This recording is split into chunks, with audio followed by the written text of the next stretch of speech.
In this video, I mostly go in for some serious product placement. Okay, more seriously, it's time to do the valve clearances. Ellie has covered just over 100, I think she's done 120 miles now since we did the engine work. Should probably wait a bit longer before doing the valve clearances, but I think I've set the clearances a bit too loose, they're a bit tappy. So stage one, we've got to make her naked again. Sorry, Ellie. Also think she needs to be further away. Come on girl, back you go. That should do. I'm even going to treat myself to some new gloves.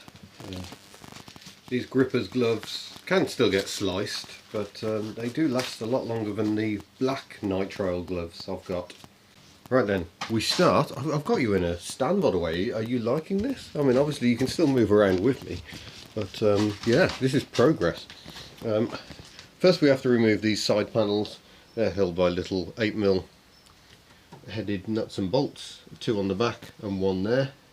And oh, she got muck on her because we went to look at the starlings flying in Aberystwyth the other night. And then we've got 4 nuts holding the main wings in place, and yeah, I might have to deal with that wire because that's a complete nightmare at the moment. And yeah, so then we get the front wings off, and then we've got the access we need. On Diane's, you can just about do this job without having to take the wings off. There's a bit more space around them, which is good because taking the wings off of Diane is a lot more faff. But we'll be able to leave the headlamps in place. That's all good. So let's crack on. Right. Inevitably these jobs end up taking longer than you ever thought possible because I've got to sort out these indicator wires. I've got 1 from the side indicator, 1 from the main indicator unit, and that's the 12 volt feed for the indicator. And it's kind of resting on the alternator, that's not ideal. So I need to get those 2 wires joined together so I can put a bullet connector on here. Connectors I used before are just utter rubbish. I've now got some better bullet type connectors.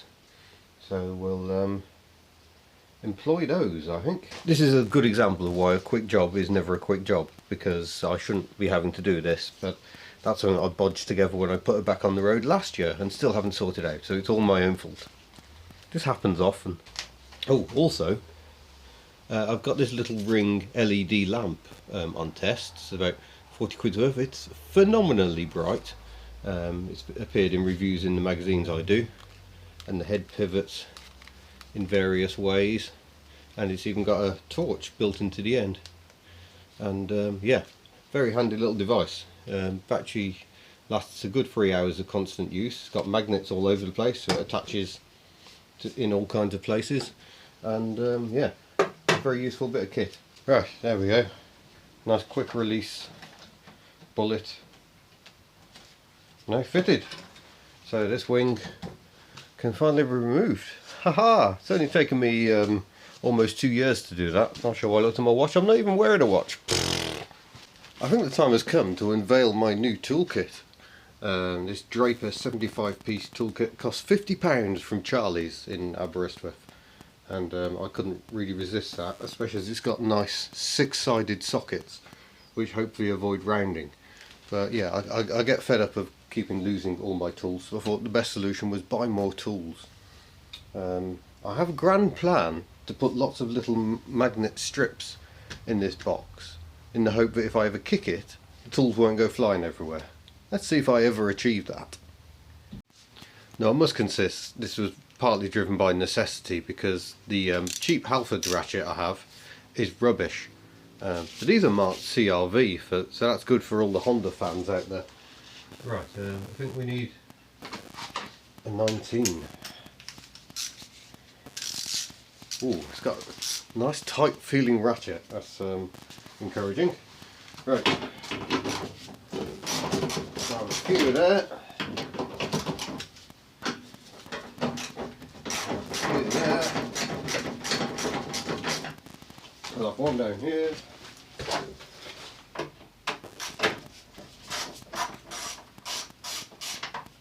Take that one off entirely, and we'll loosen that one there.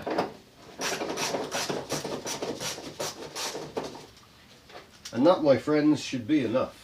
So now free the wing. Indeed. It is so. Always the nerve-wracking part is getting it out without scratching it to pieces. Not trip over my new toolkit, which is handily placed on the floor. And now we'll do the other one. Oh, it's just like having you here with me, which makes me feel a lot less lonely in my quiet, peaceful garage. 12mm, undo these. I've got a little catch can underneath because every time you remove the rocker covers there will be droppage of oil. A little 12mm. Putting everything on the air filter is the best, and then it all falls off when you run the engine later having forgotten. Ooh. Right, might need wooden violence. That's the other end of the hammer.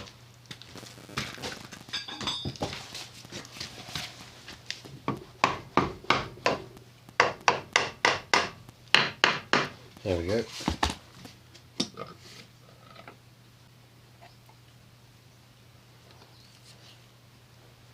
Lovely. Right, so we need to retorque the cylinder head. So what I'll do, these three, you can't see the bottom one, they just need cracking off and then cracking back on again. And we'll just follow the same tightening sequence, which is ease them up to about 9 and then 17 pound-foot, I think it was. I will recheck the figures because I can't remember. And then we will redo the valve clearances. So the valve clearances are the gap between the rocker arm here and the valve. That is the top of the valve held in by this disc. And there should be a set clearance. We use 0.20 on the inlet, which is that one, there's the inlet manifold, and 0.25mm, not 25mm, on the exhaust. That's fairly loose. They were originally 0.15 and 0.20, but modern fuels tend to burn a bit hotter, and people generally find that a bit looser is a better idea. Some do 0.25, 0.25, but that really is quite clattery. So I'll take you through how that works in just a moment. Right, so once again, adjust the torque wrench down to 9 pound-feet. That's not very much. There you go, that's at 9. Lock it, and we start at the front. We start at the back, and we do this one in the bottom.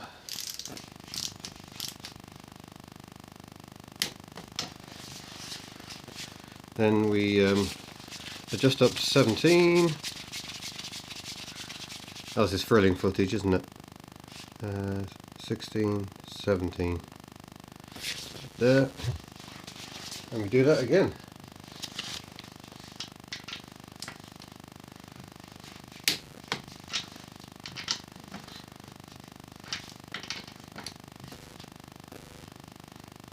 Oh, I'll need some more. There we go.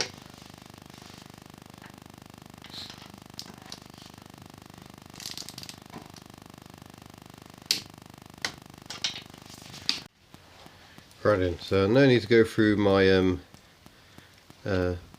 forms. No, feeler gauges. And there's my 0.2. Clean that off because obviously a bit of dirt could seriously affect that. And because I'm going to do the exhausts first, which are these ones, I need to dig out the 0.5 as well. 0.05, so we add 0.05 to 0.2, we get 0.25. Voila. Right, now I need to turn the engine over. Where's the ratchet gone? My lovely new ratchet. 14mm needed to engage with the fan. You can just use the starting handle to do this, of course, because it is a 2CV.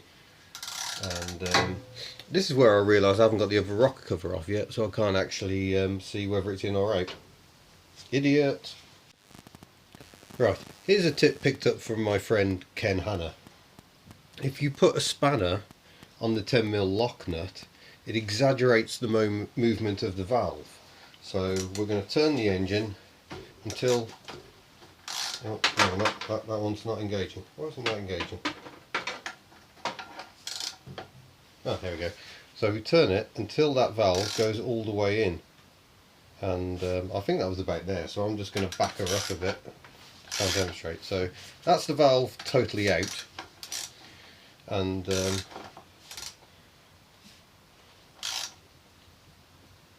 I'm going to say that is the valve completely in. So this exhaust valve is now open, which means we check the valve clearance on the other valve. So let's jump over there. So now I'm just going to check that valve clearance. Oh yeah, that is that's pretty loose, probably a bit too loose. You want a nice tight sliding fit ideally. That suggests that's probably open a little more than it should. And you adjust this by undoing that nut, and then you can turn the screw inside. So I need to get my 10mm spanner. I'll try and get a bit of a smaller one so you can see what's going on, and a screwdriver. But my new toolkit has a delightful 10mm spanner. Look at that. Come on. So we need that. We need a flat bladed screwdriver. So let's get the feeler gauge in there again. So put the screwdriver in, and we turn the lock nut, and now I can adjust that screw. So it doesn't take much movement. You can see that I can't move the feeler gauge at all, so that is too tight. So there we go, that's my tight sliding fit. Oh, he says coming out. Yeah, I think that's probably about there. So now I've got to hold screwdriver in position and tighten the lock nut. And with that tight, we'll just check that again. Yeah, it's probably still a little loose. Very difficult to hold the screwdriver perfectly still while doing this, but always remember to get the screwdriver, spanner on first. So let's just try and tweak that up a bit. There's my slide. There we go, that's a better, tighter sliding fit. Now I'll go back to the other side and open the inlet. So the inlet is only using the 0.20 measurement. Let's just check that one. Oh yeah, that's slappy as hell, we could say. So we'll definitely try and tweak that one up a bit.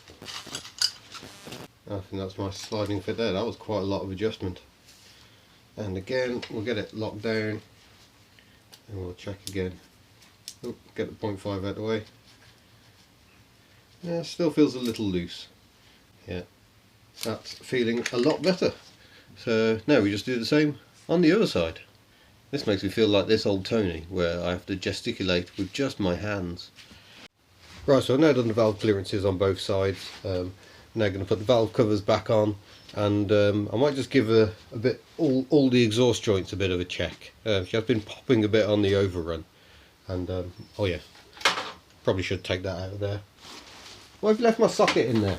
Oh, I think this socket is ever so slightly too big, so my Halfords one might actually be better for that job. But there we go, got it back out. Might even put it back in the box. What sort of heresy is this?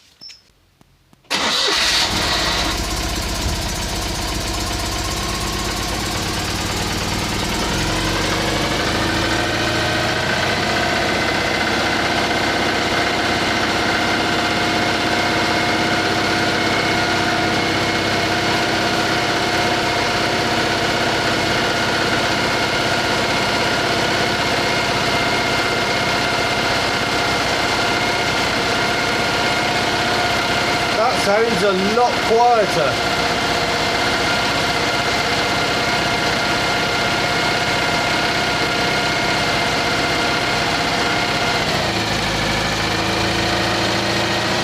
I'm sure I can hear just a hint of exhaust noise, so I'm going to see if I can find a bit of clear pipe. I can see some there. A bit of pipe in your ear allows you to hear the chop.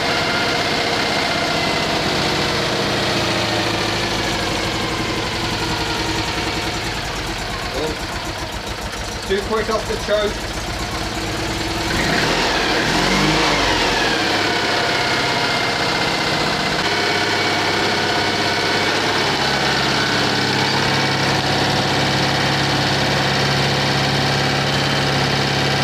Yeah, I've got a blow on this clamp here, which if I point a microphone at it, you'll be able to hear. So as I work my way around the clamp, you hear that? I mean, you can see the soot marks anyway, so there are some clues that all is not well. Top tip, whack it with a hammer.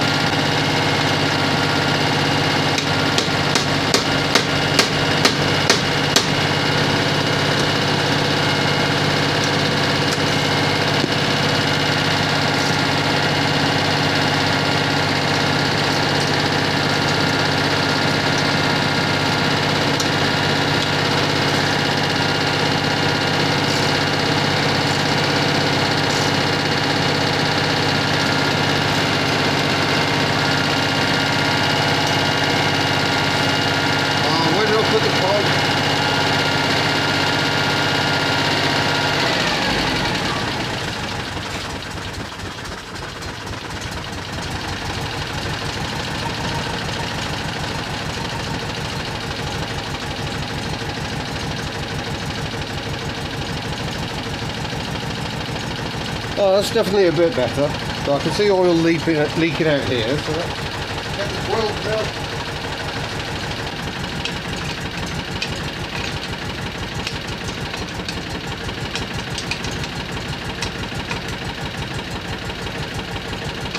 There we go, that was a good spillage. Of course, it always pays to do a light check before going for a test drive, having had the wings off. Just make sure the indicators are working. They appear to be. I'm also going to check the oil because of course we lost a bit of oil when we took the rocker covers off, so let's just go and have a quick check of that. Yeah, there's probably no chance of you seeing that, but she is down at the bottom of the marker, so we'll slosh some fresh oil in. Right then. Sounds like the nose bearing's a bit dry on that starter motor, but doesn't she start well at the moment? This is nice. I think I entirely forgot to say that the valve clearances that you saw me check, they were a bit loose. On the other side, they were a bit tight. Not quite sure how I managed that one. As we go past other fleet members, we still haven't got anywhere near the Fox yet, I'm afraid. That's ventilating in the sunshine. So is the Rover. That seems quite badly steamed up. Rover hasn't moved for a week and a half because I managed to lose the keys. That was rather worrying because I think that would have been very expensive to sort out. But there you go, that'll have to count as a November fleet update. The Matiz still isn't here, and that does need sorting out.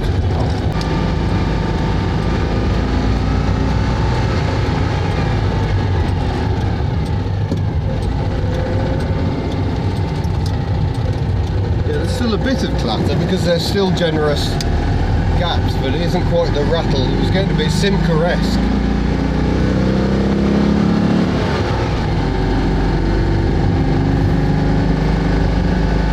So annoyingly, I've still got many hundreds of miles to go before I've completed what Burton reckon is the necessary run-in period, but already I can say this engine has much better torque and it has much higher compression. I can feel that because turning it on the handle is now hard work.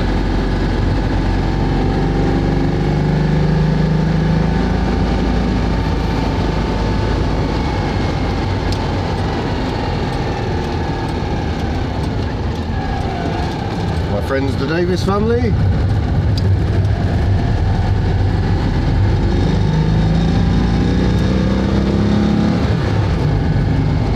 Feels a lot smoother, so it's definitely worth having a look at those gaps.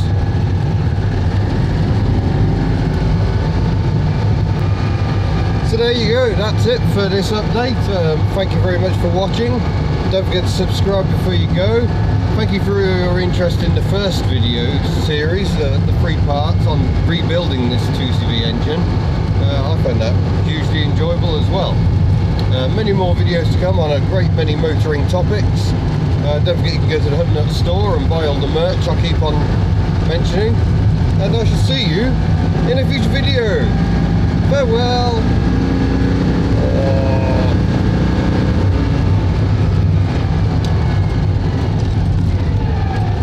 I might just have to do a 4,000 mph rev limit acceleration test down this hill.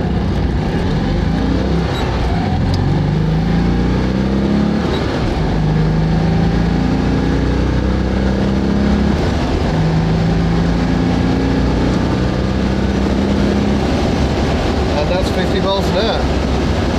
And she feels she's got plenty to give. Exciting times at Hub Nut.